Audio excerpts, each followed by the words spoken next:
So hi guys, I will show you how to install and set up Windows 10 in your PC or laptop. So una is, kailangan natin ng flash drive. So yun, i-restart lang natin siya and hintayin natin matapos. Kapag natapos na siya mag-restart, pindutin lang natin yung F9 para mapunta sa boot manager. So ito yung magpapakita kapag tinap natin yun. May apat na pagpipilian yun and pagpipili natin is USB hard drive. Tapos hintayin lang natin siya. So, ito yung magpapakita pagtapos nun and i-click lang natin yung next.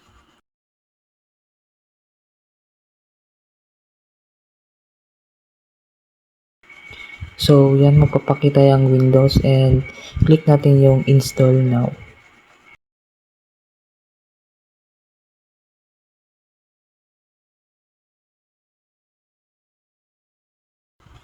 So, ito yung makikita natin. Dito natin makikita kung kailan siya nag-update. Then, i-accept lang natin yung nasa baba.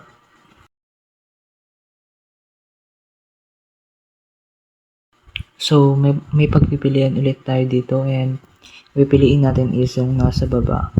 Pagtapos nun, hanapin mo yung flash drive mo or files. Then, kapag nahanap mo, yun yung itap mo.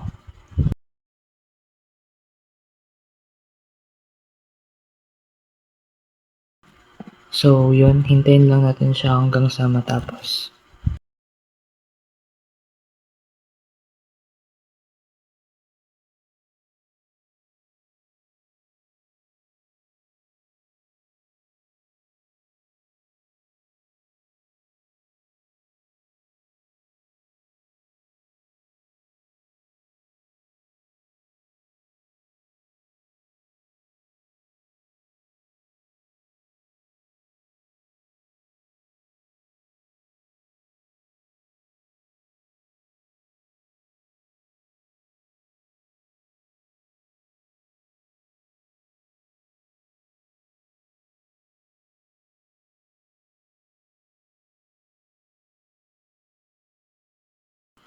So, yun, enter natin yung code, tapos click next.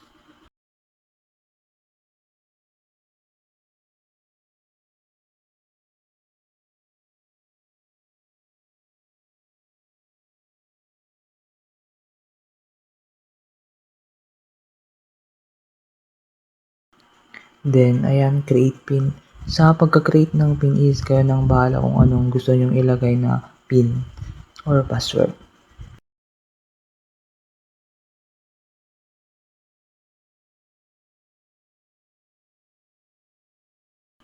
Then, after nyo mag-create ng pin is enter next.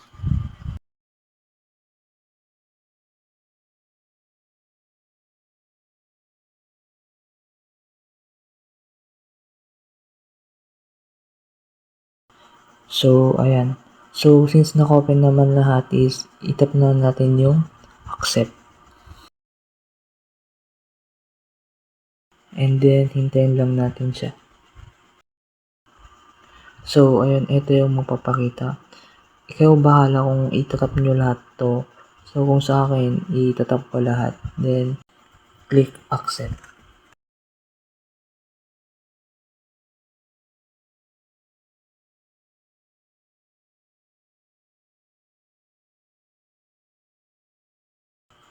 And, click natin dito sa baba.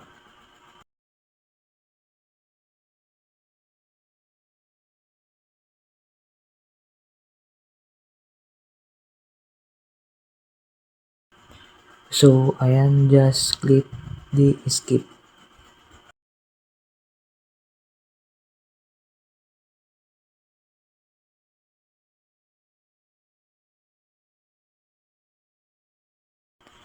Tapos, decline.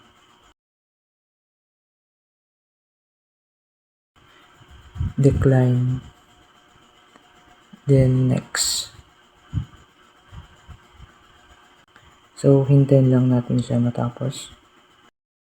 So, yun, malapit na tayo matapos. Then, skip. Then accept.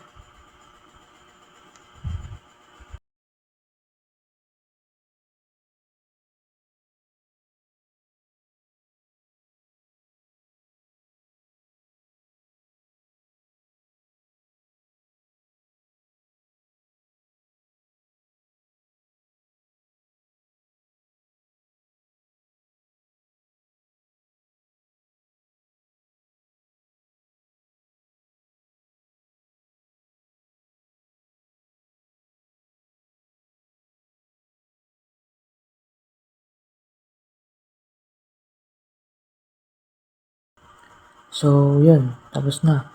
Nakapag-install na tayo ng Windows 10 sa ating PC or laptop. Thanks guys.